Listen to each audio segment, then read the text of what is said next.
Okay, perfect. Welcome everybody to another MCRN Colloquium. Today we have Dr. Kyle Dahlin presenting, who is an NSF Ascending Postdoctoral Fellow at Virginia Tech in the Department of Mathematics. His research interests are ecological theory and mathematical tools to improve our understanding of the transmission of mosquito-borne parasites. His research utilizes a diverse array of mathematical modeling techniques such as ODEs, stochastic differential equations, individual base models, and optimal control theory. And his most recent work is focused on determining to what extent mathematical models can be used to identify the traits that make certain animal populations more likely to spread diseases to humans. So important stuff, as we all know from the past few years. So with that, I'll hand it off to Kyle, who will talk about from traits to temperatures, predicting the risk of mosquito-borne disease outbreaks. Thanks, Kyle. Thank you for the introduction and the opportunity to share my work. Um,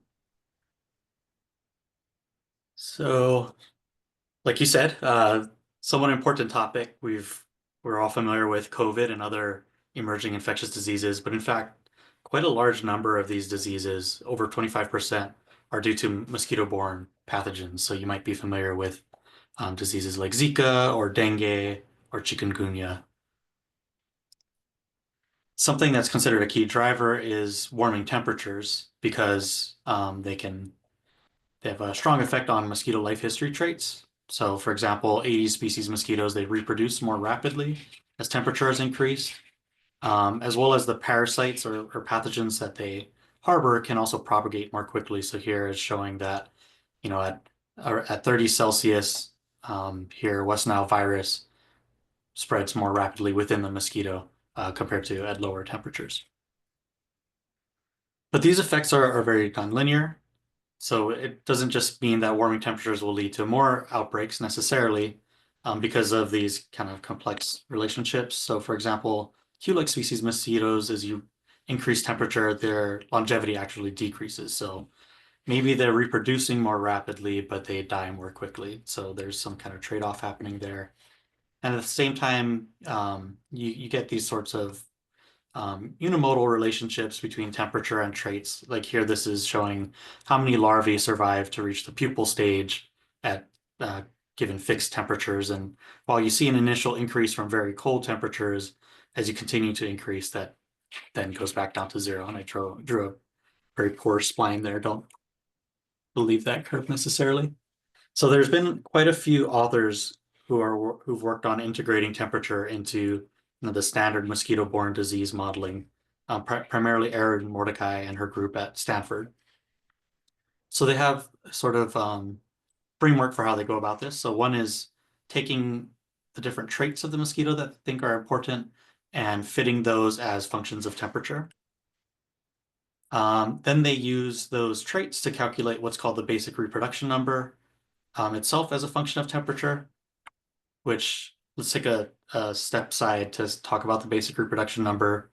If you're not familiar with it, you might be familiar with it from the COVID outbreak, but verbally, all it is the number of new infections on average caused by a single infectious individual in a completely susceptible population. So if you have that number greater than one, you should expect there to be an initial increase in infections leading to an outbreak and possibly long-term transmission in that system. Otherwise, if R naught's less than one, the disease just kind of keeps going down to zero.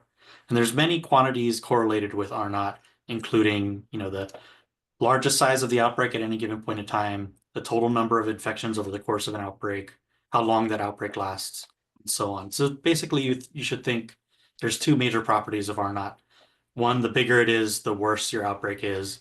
And two, it has this threshold property. It needs to be larger than one for an outbreak to occur.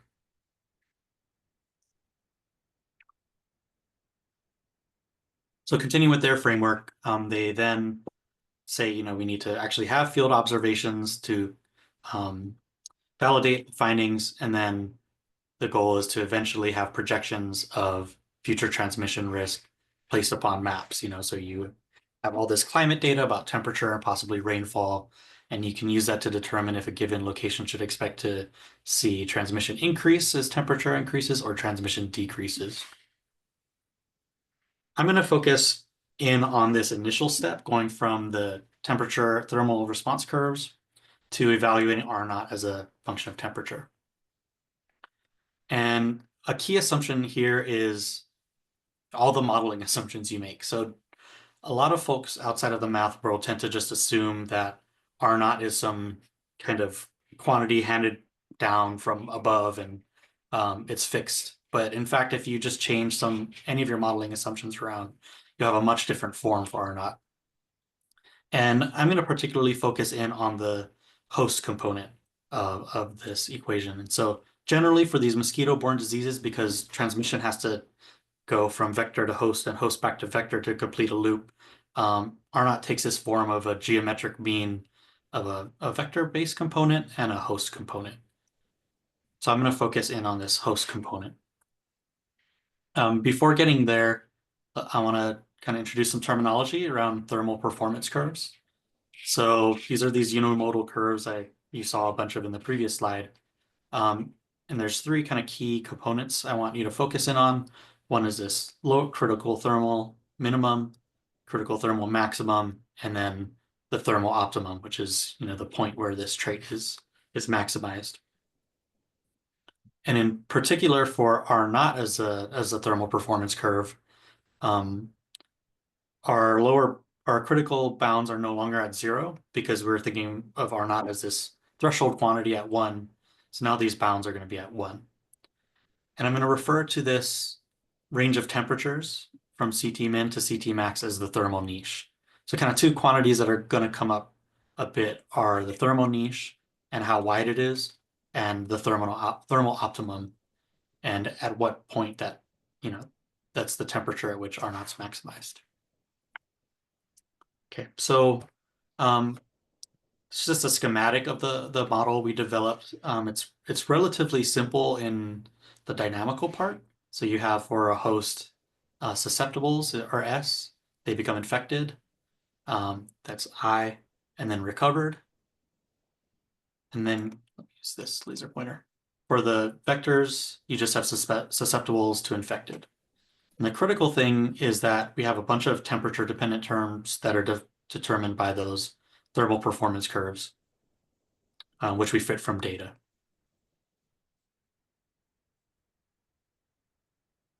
So just to give you a sense of what these curves look like, we created them for 5 different systems of mosquito species paired with a parasite or pathogen that they harbor. And we fit from laboratory data these curves. I won't go into too much detail here, but you can look at the manuscript to see how we did it. And for the most part, they all have this unimodal form, except for this one weird linear one. But like I said, I want to focus in on the host component. And at the top of this diagram, we show how we considered 2 different models for how biting or contact rates occur between mosquitoes and hosts. So we have this static one, which is kind of the commonly used form used in the literature, and this dynamic form, which is a little bit more complicated.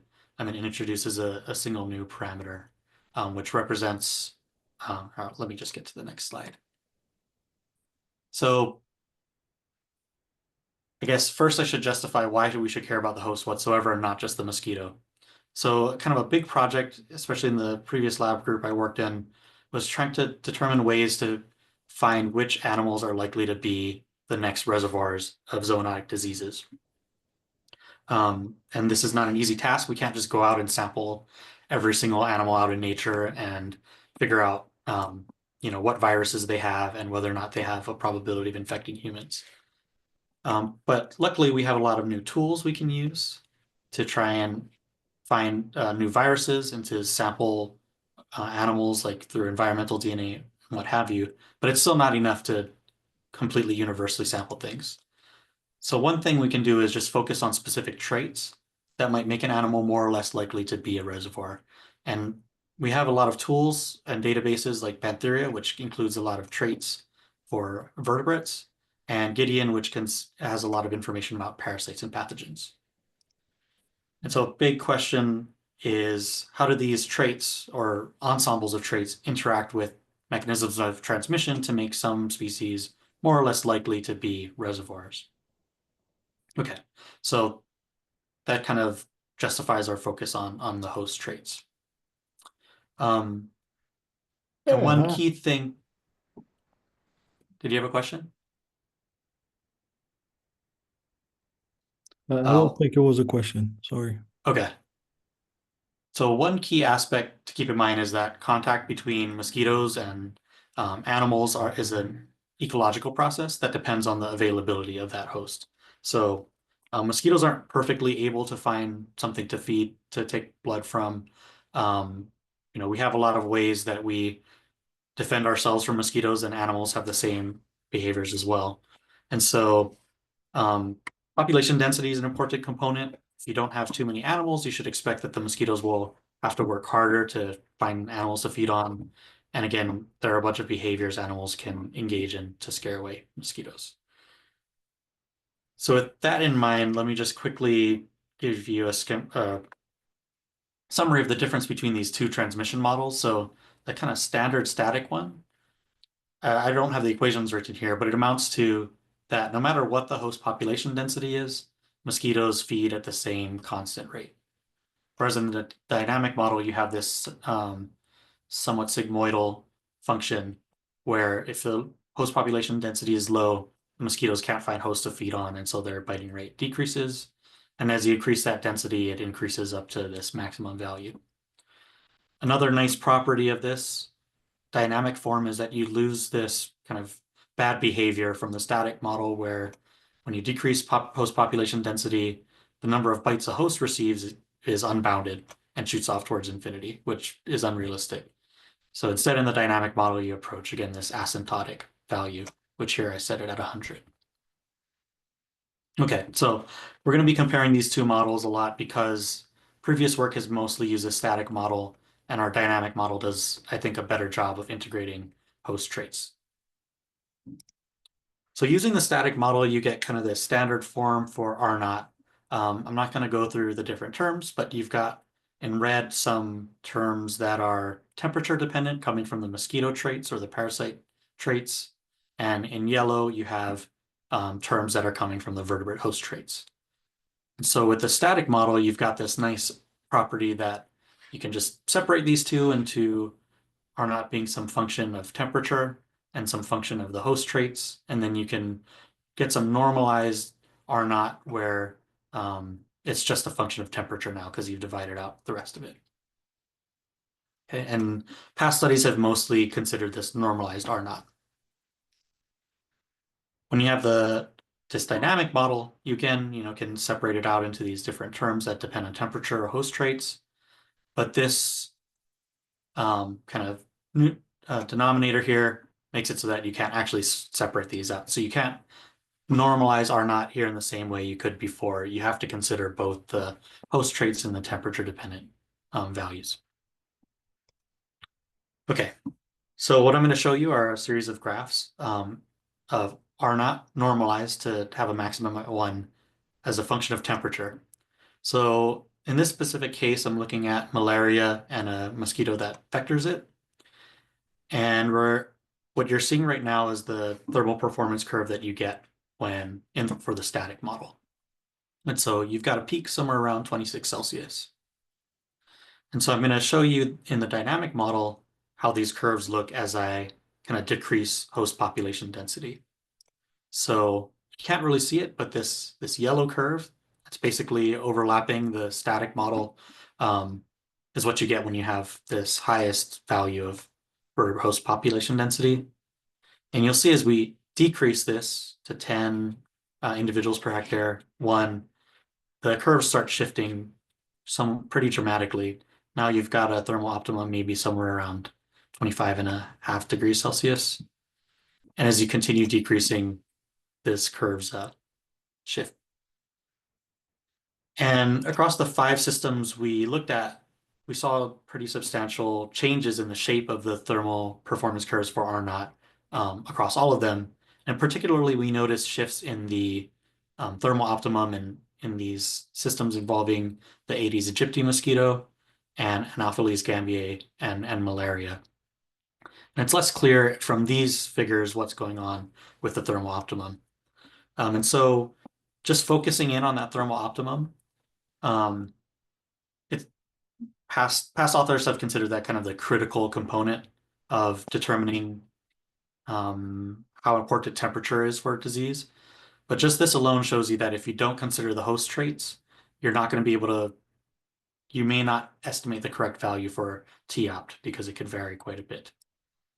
So this is just showing you how that thermal optimum shifts as you change vertebrate host population density here on the x-axis, and then this biting tolerance, which was the asymptote I showed you earlier in the dynamic model. So all this is showing is that at the top, you have in that static model, which corresponds to when you have infinite biting tolerance, you've got an independent thermal optimum, doesn't change whatsoever. Whereas in the dynamic model, you can see a change by as much as 5 degrees Celsius, which is pretty substantial. So this is kind of like, to me, seems to say that the thermal optimum may not be a reliable single indicator for transmission. And there are other reasons why you shouldn't rely on this, this quantity. For one, it doesn't tell you the value of R naught at that value. So say this is your thermal response curve, and this is the peak occurs here. If R naught's below 1, doesn't matter too much that that's where transmission is optimized because you won't have an outbreak in any case. Another thing that could occur is that you have a very flat peak, and so the thermal optimum may be placed here in the middle, but you could be pretty far off from that thermal optimum and have just as much a transmission. And something we haven't observed, but there's nothing kind of ruling it out, is you might have a multimodal thermal response curve. And so the thermal optimum might end up here, and moving away from it, transmission decreases quite a bit, but it could increase again at some lower or higher temperature. So instead of just focusing on the thermal optimum, I'm going to go back to this thermal niche idea. So looking at those same examples before, you still get a better sense of what's going on. So when an outbreak can't occur, your thermal niche is empty and its width is 0. If you've got a wide peak, you still pick up that the outbreak can occur at quite a wide range of temperatures. And again, for the bimodal, you may not be able to say, exactly how big the outbreak would be, but you have an idea of at what temperatures the outbreaks can occur. So going back to the same kind of graphs I was showing earlier, but instead looking at how wide the range of temperatures are at which an outbreak can happen, we see that there are somewhat large regions here in the bottom left and in the right where we won't have outbreaks. And that generally, as we increase vertebrate host population density, this range width decreases. So we can expect that if you have a very, very large population, it doesn't matter what the temperature is, an outbreak can't happen. And we find that the broadest thermal tolerance occurs for, whatever human or animal population we have that is relatively low in density, but is very tolerant to being bitten by mosquitoes. And so that might describe animals like cattle or water buffalo that form relatively big herds, but don't mind being bitten or can't do much about being bitten. Whereas animals that are relatively sparse in population and very intolerant, so these might be some species of rodent, won't be the ones we should look for in terms of causing outbreaks of mosquito-borne diseases. And so I just showed you a figure for a single system, but the same patterns occur across all the systems we considered, except with a little bit lower ranges of temperatures at which transmission could occur. And another critical thing to point out is that some of these patterns even occur for that static model, where if you increase the population density, the thermal width or the thermal niche gets smaller and smaller. And this is something you can't determine if you use the normalized R naught, as previous work has done, because once you normalize it, you lose its property as a threshold. You just kind of know you have it as a relative value. And so that's another kind of additional insight you can gain by actually including the host part into the equation. So kind of to summarize this first part, I think host availability, this combination between how many hosts there are and how capable mosquitoes are of contacting them, is the critical link to understand how host traits interact with abiotic factors like temperature. But that we need a better understanding of where we are kind of along this axis and host defensive behaviors to have a better sense of which sorts of animals will be most likely to spread mosquito-borne diseases, especially in a changing climate. So before I move on to my second part, does anyone have any questions about this one? Yeah. Oh, sorry. A few questions.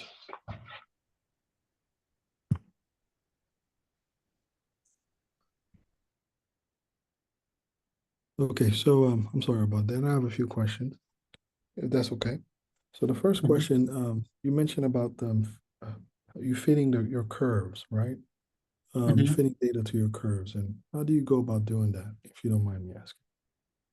Yeah, so there's a reference I can send to you. I should have included on that slide actually by Leah Johnson.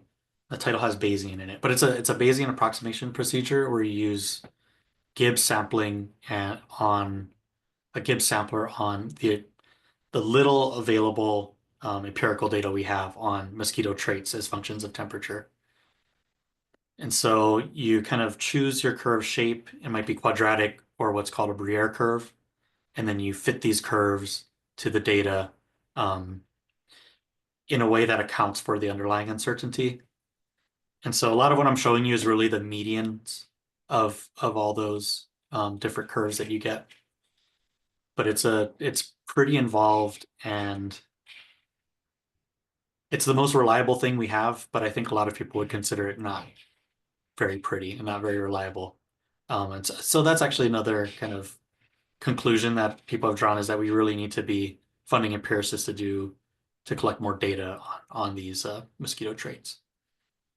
But yeah, I think that'd be another 20 minutes to explain the exact process.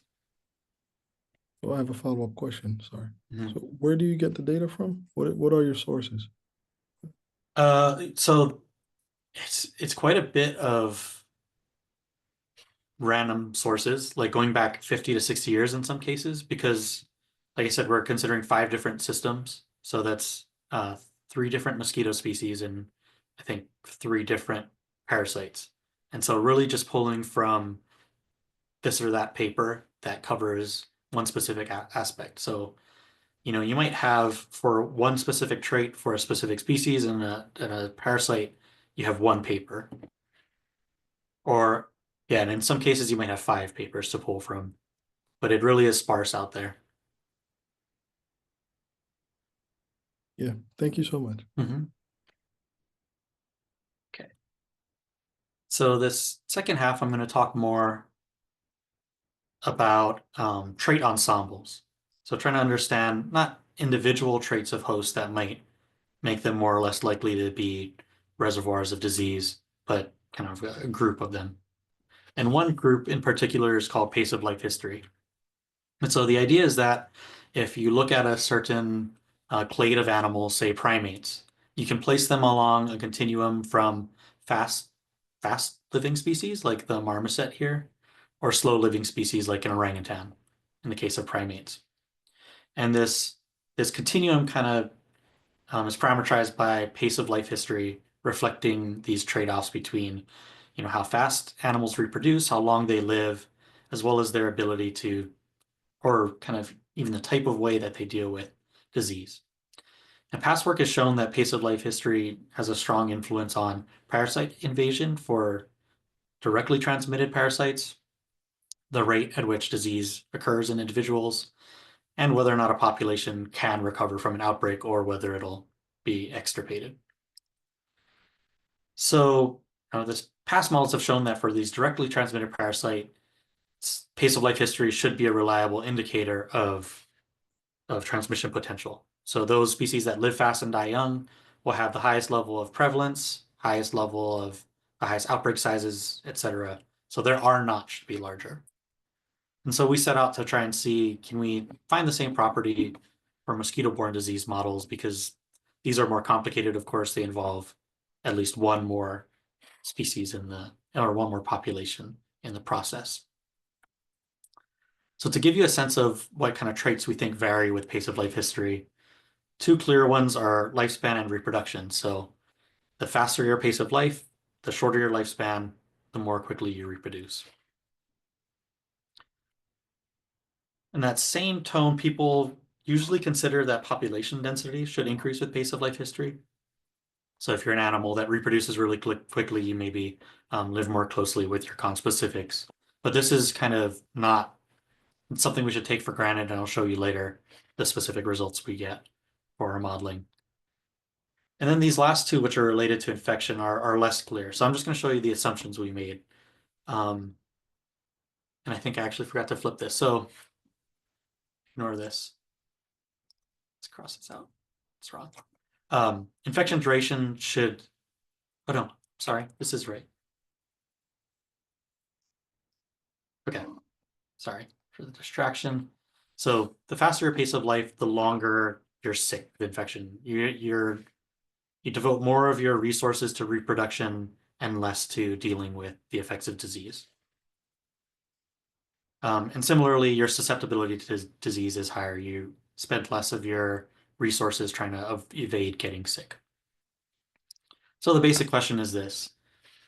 We want to know the relationship between R0 and pace of life history, and in particular, is it always increasing?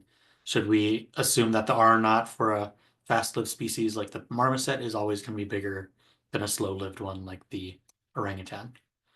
And the way we're going to look at this is by, instead of looking directly at R0, we're going to look at its logarithmic derivative, just because it takes a little bit easier to analyze form. And, when the logarithmic derivative is positive, the derivative is positive. So we can still figure out if R0's increasing in this case. So again, to give a little schematic of our transmission diagram, this time it's very similar to what I showed you before, except without all the symbols. This time we have pace of life as a kind of driver telling you what the recruitment rate, mortality rate, transmission and recovery rates, and population density should be for the host. So we have pace of life kind of being the umbrella over the host rates. And again, in the mosquito vector, we have temperature driving all its important rates related to life history and transmission. So again, kind of skipping over the model, just going straight to what this logarithmic derivative looks like, we can divide it up into two terms. So we have this negative term that tells you the effect of demographic trait variation on lambda. So this is carrying population density and mortality rate. And then you have a second term, which is determined by the immunological traits. This is susceptibility and infection duration. So if you want to know whether or not lambda R0 is positive, you need to know the relative strengths of these two forms of trait variation. In particular, if this first term is too large because it's negative, you can have R0 decreasing with pace of life history.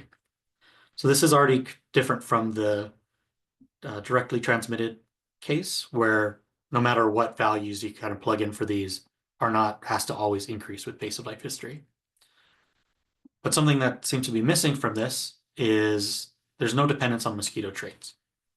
And that's what the model tells us comes out, but it doesn't seem to coincide with intuition that says both players should have a role in determining this relationship.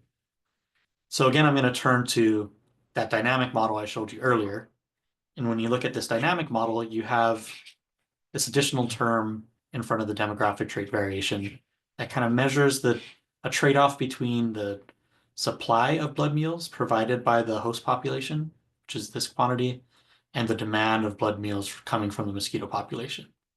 And these terms in red are temperature dependent. So kind of just putting them side by side, you can see that they're somewhat similar. All that's changed is instead of having a -1 in front of this logarithmic derivative of population density, you have this temperature and population population dependent, density dependent term. And even if we assume that carrying capacity or population density is independent of pace of life, then in fact the two models are equivalent. So kind of the driver of the difference is whether or not carrying capacity depends on pace of life.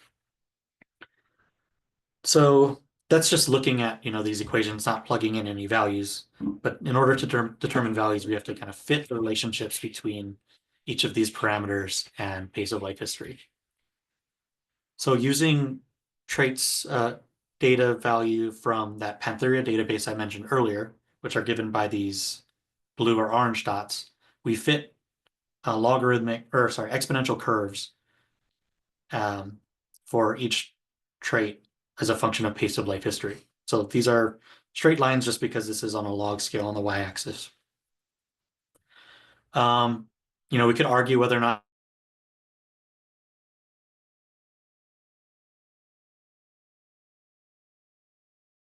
all rodents. It's a pretty decent fit. And these are means as well for the data. One thing to notice is that, especially in rodents, population density doesn't really depend so much on this pace of life history parameter. It's basically flat here. And even the data kind of looks flat. Whereas some of the other traits, or the other two traits, recruitment rate and mortality rate, are pretty strongly at least correlated with pace of life. And we consider different ways to define pace of life because there isn't a single way to define it. And if you look in the paper, you can see the different options we considered. But the one we settled on actually was a much better determinant of these relationships than the other four. Okay, so these are the only traits we can actually fit to data. The other two, which were susceptibility to infection and infection duration, there's just not enough data to be able to fit because you need to have for each species and each parasite, a measurement, and that just doesn't exist. So for those, we kind of assume a couple different cases, which I'll get into. So our goal is to determine whether or not transmission potential increases with pace of life. And we're going to focus on primates. I can show you the results for rodents later, but primates are very interesting. And so the plots I'm going to show you are maybe kind of confusing, but there's only one axis really, which is just going to show you the value of lambda r naught.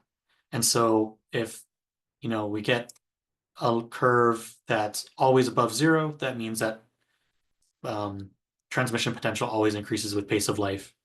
If we've got some overlap, then we can't say for sure. And then if we have it's always negative, then we know that transmission potential should decrease with pace of life. And we're going to get different lines for each of these different axes of variation that we're going to consider.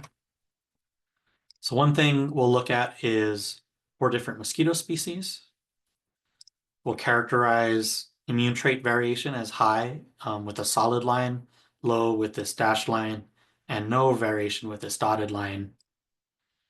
We'll divide up into low values of susceptibility versus high. And then for infection duration, we'll look at acute, which is, short-term, short infections, and chronic, which means that your infections last some proportion of your total lifespan. And finally, temperature and pace of life, as those are varied for a specific case. So this is, for example, this would be the values for chronic infection at low host susceptibility with high immune trait variation. As I vary temperature and pace of life, it kind of draws out this line.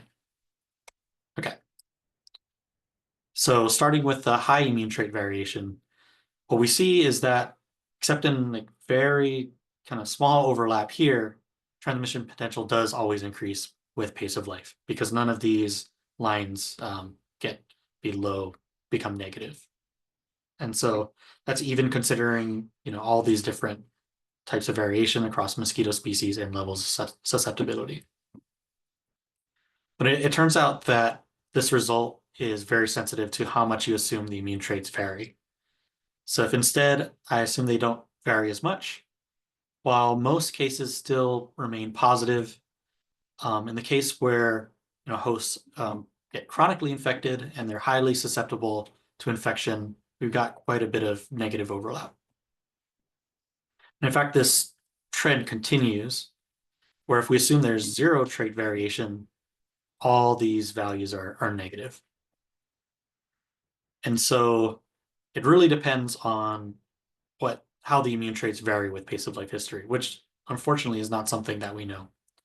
So just to kind of put it all in one page, kind of hard to see what all is going on.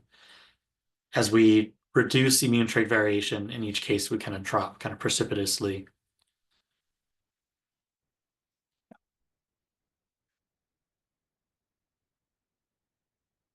So what we found is that similar to what was found for directly transmitted parasites or diseases, pace of life history could be a useful proxy for identifying reservoirs. But it's a little bit more complicated picture. It's not necessarily always a positive indicator.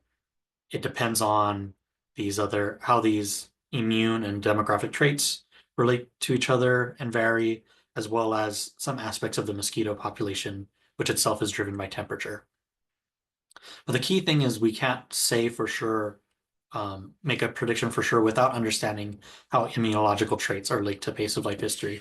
And this is something that a lot of folks in the ecology literature really care about because, pace of life history is kind of this long hypothesis, this syndrome that is hypothesized to exist, but isn't something that necessarily exists in nature. And so kind of this gives another independent reason for caring about this ensemble trait. And we, call for people to investigate it further. So that actually sums up the two parts of my talk. I have some QR codes linked to the published manuscript from the first part and a preprint for the second, as well as my website. And I, want to thank my co-authors. So this is work conducted while I was at the University of Georgia in the Center for the Ecology of Infectious Diseases, and as well as the Carey Institute of Ecosystem Studies. And yeah, and of course, thanking the NSF for funding this project and to Emmanuel for inviting me to give a talk. So happy to answer any questions you'll have. Thank you very much, Kyle. That was a great talk. So first, thank our speaker. And of course, if anybody has any questions, please feel free to ask. If I may, I have a question. Thank you for a very nice talk. Interesting topic, actually. Something that I have thought about, but now I see the work that's involved in coming to some tentative conclusions. The question I have is the space of life, or what do you call it? The pace of life is a very subjective measure. So the question is are your results very sensitive or not sensitive towards variations? How you define it? It's a good question. So your definition is mainly going to determine kind of the shapes of these curves. And so we made the assumption that each of these traits should increase exponentially as a function of pace of life, and which we restricted to be, it's just a continuum, right? So it just needs to go from some small value to some maximum value. So we just made it go from 0 to 1. If you, instead of assuming it's exponential, you assumed it was linear, you would get a different form here, Yeah, right? exactly. And so we considered a range of different definitions for pace of life, but in each of them, we assumed that these parameters were exponential functions of them. And so making that assumption allowed for us to easily kind of write this form out and kind of analyze this directly. But if you assumed instead that these were linear functions, so I should say that making that assumption that it's an exponential function means each of these quantities, these logarithmic derivatives, are constants. Right? And so that's kind of how we cheated to make things easier. right? If these quantities themselves depend on pace of life history, which is the case if it's anything but a exponential function, things get a bit more complicated. So that kind of explains our choice. But at the end of the day, the critical assumptions are, sorry, here, right? These kind of relationships among the traits and pace of life history, right? Whether or not they should be increasing or decreasing. Yeah. And I should add something that I didn't mention is that these dots here at the bottom, that's what you get when you use that static model. So in fact, you don't get all of this variation here when you don't use the dynamic model. So in that case, you just got a single number. And so you'll get some, like you said, if you use different definitions, these dots will move around, but you don't have to worry about this variation that's due to temperature changes. It's a long-winded answer to your question that I think amounts to probably. Yeah. Okay. Thanks. Thank you.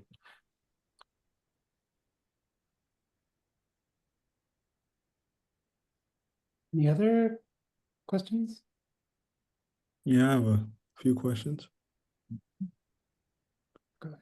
In your you had this biting tolerance in your first part of your talk, where you had the plot, the biting tolerance versus the vertebrate host population density. So then when you talk about R0, how it influenced this plot, this is the dynamic. This is for the dynamic model, correct? Or is it for the static one? Yes. So that tolerance only is the additional. Sorry for this. I have it written. That tolerance is this quantity here, the sigma h, which is the new parameter you introduce in the dynamic model. Yeah. So essentially, yeah, so one thing I kind of pointed out in the graph is here in that static model is this h, which is the host population, gets really small. This term just explodes, right? And so by adding in this kind of sigmoidal aspect here, this asymptotic functional form, along with this new parameter, you get something that's more realistic in that sense. Okay, so the follow-up question would be in the pace of life, the history that you had. So you had this lambda r sub naught, right? You said there's a d log r sub naught over r sub naught. And I'm assuming like r sub naught depend on some kind of independent variable, does it? Or is it? Yeah, so I mean, you should think of it, it's not time dependent, but it's a function of all these different parameters here. Right. So then what I was trying to say is like, so lambda is r sub naught. So it's like there is like a 1 over r sub naught 0 square, 1 over r squared kind of relation. Yeah. Right. So then if I have a small lambda, if I have a small r naught, is it the case that lambda is huge and big? Yeah, I mean, it all depends, right? So you're just saying that the logarithmic derivative of r naught is like 1 over r naught times the derivative of r naught. Yeah, so if you, yeah. So in that case, we're kind of doing what I said you shouldn't do and disregarding the value of r naught. We just want to know whether or not, as you increase pace of life, as you increase that toggle, is r naught also increasing?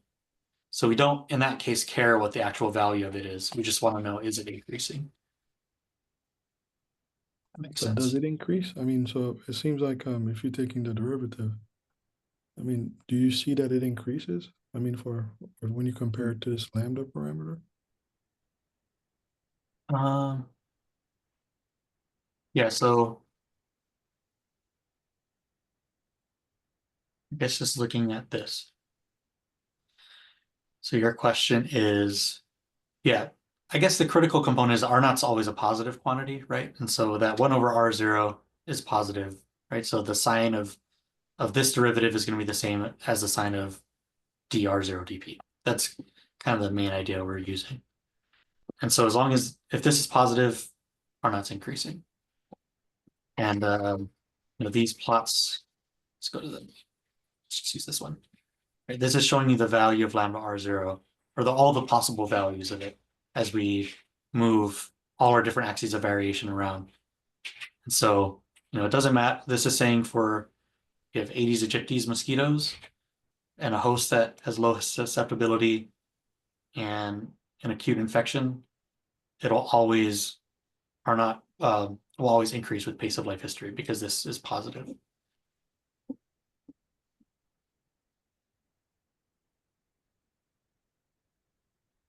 Thank you. That's all the questions I got.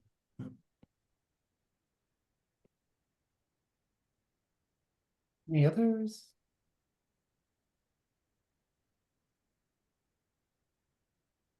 If not, I have a couple.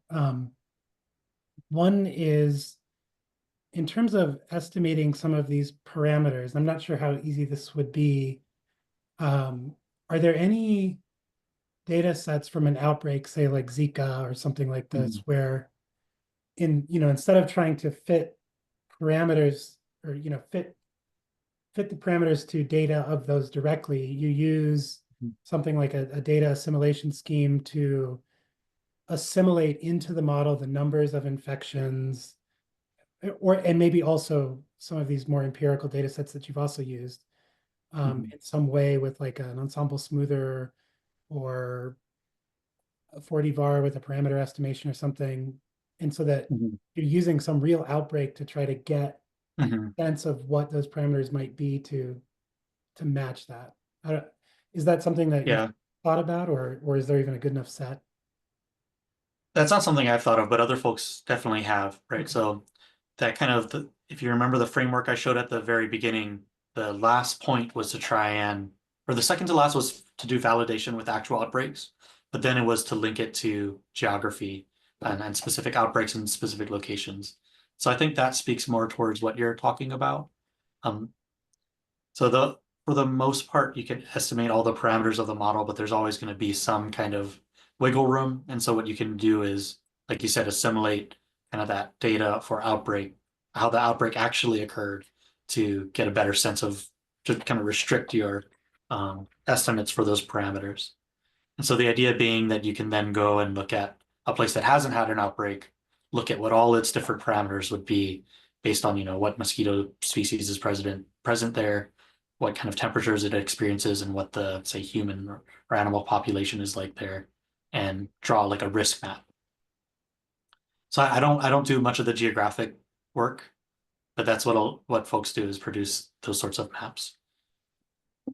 And then also you brought up ensemble. So like this is, the way I'm doing this is a very mechanistic way of modeling. I'm kind of ignoring a lot of variation because I just want to focus on the process and the mechanisms that drive it. And so realistically, if you wanted to make projections, you would maybe use something like this that I'm using, but integrate it or use it like an ensemble model, mixing it with, you can use like species distribution models as well, where in this case, your species is the parasite that's spreading around, right? So you can use all kinds of clever ways to combine different perspectives of modeling to get a better prediction. Okay, interesting. Thank you. And then the other one is just sort of a question on or wondering if you've looked at something like this. So as the population increases, right, the number of bites per day goes down, so then you don't get these outbreaks because the likelihood of actually getting bit by an infected bug goes down. Are there any versions of this where once the host is infected, then it's transmittable from host to host, so that essentially a new vector, and then in which case I imagine it'd be quite different for a dense population. Yeah, so the only instance of that I can think of is Zika had evidence of sexual transmission. I see. And so you might expect that to become a bigger issue, right? Because now you've got person-to-person transmission.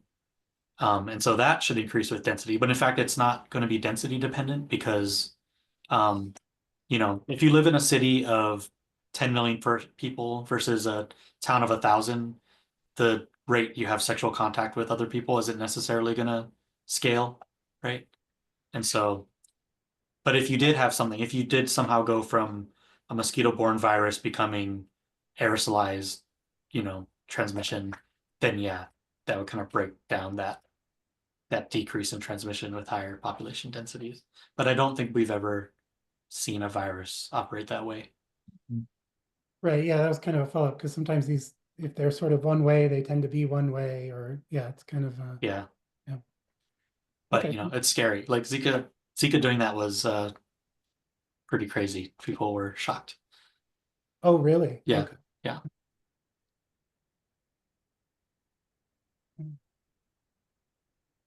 Okay.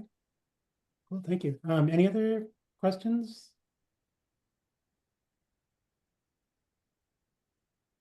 Okay, well, Kyle, thank you again for a really interesting talk. That was really great. Much appreciated, and thank our Thank you. speaker. And we'll have a talk again next week, and see you all then. All right.